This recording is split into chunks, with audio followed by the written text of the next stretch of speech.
ஓம் சாந்தி. இந்த உலகத்தில் பார்த்திங்கன்னா இன்னைக்கு எத்தனை மனிதர்கள் பெரிய பெரிய நடிகர்களாக மாறிட்டாங்க, பெரிய பெரிய கிரிக்கெட் வீரர்கள் ஆகிட்டாங்க. எந்த ஒரு காரியம் பெரிய பெரிய காரியம் செய்கிறாங்க. அவங்களுடைய ஸ்டோரியை கேட்டிங்கன்னு வச்சிங்க, அவங்க என்ன சொல்லுவாங்க, நாங்கள் எப்போ வந்தோமோ அந்த நேரத்தில் எல்லாரும் சொன்னாங்க, நீ ஆகவே முடியாது, நீ இந்த துறையை எடுத்துட்ட, நீ அங்கே போய் சாதிக்க முடியாது அப்படின்னு தான் சொல்லியிருப்பாங்க ஃபஸ்ட்டு. எங்கள் வீட்டில் உள்ளவங்க கூட சொன்னாங்க, நீ இந்த துறைக்கு போகாத அப்படின்னு. அப்புறம் நான் இந்த ஃபீல்டுக்கு வந்தோடனே எல்லாரும் சொன்னாங்க, உன் மூஞ்ச பார் கண்ணாடியில் போய், உனக்கு ஏதாவது பேச வருதா, அதனால நீ ஆக முடியாது. எல்லாருமே சொன்னாங்க, நீ ஆக முடியாது, நீ சாதிக்க முடியாது அப்படின்னு. இந்த துறையில் சொந்தக்காரங்களும் சாதிக்க முடியாதுன்னு சொன்னாங்க, அங்கே இருக்கிறவங்களும் சாதிக்க முடியாதுன்னு சொன்னாங்க.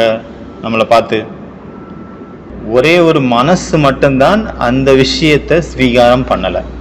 அந்த மனசு என்ன சொல்லியிருக்கோம்,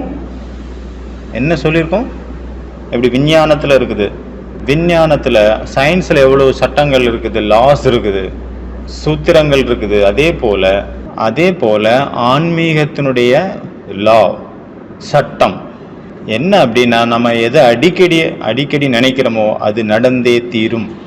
அதனால் உங்கள் வாழ்க்கையை நீங்கள் திருப்பி பார்த்தீங்கன்னு வச்சுக்கோங்க, உங்களுடைய எண்ணங்களில் நீங்கள் ஒவ்வொரு விஷயத்துலையும் வெற்றி அடைஞ்சிருக்கீங்க. நீங்கள் என்னதெல்லாம் நினச்சிங்களோ அதுதான் உங்கள் வாழ்க்கையில் நடந்திருக்கும். நிறைய தடவை நல்ல விஷயங்களும் நடந்திருக்கும், நிறைய தடவை கெட்ட விஷயங்களும் நடந்திருக்கும். நம்மளுடைய எண்ணங்களை பேஸ் பண்ணி தான் நடந்திருக்கும்.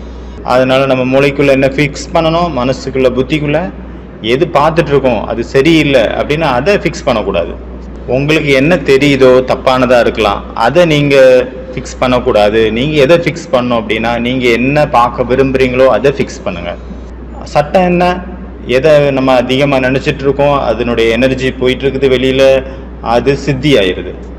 இந்த பயிற்சியை நீங்கள் எவ்வளோ செஞ்சுட்டே இருப்பீங்களோ நீங்கள் பெரிய பெரிய காரியத்தை அப்படி சொடக்கு போடுற மாதிரி செஞ்சிருவீங்க. முடியாத காரியத்தெல்லாம் முடிக்க முடியும், அசம்பவத்தை சம்பவமாக்க முடியும்.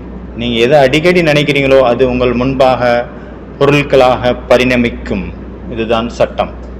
ஓம் சாந்தி.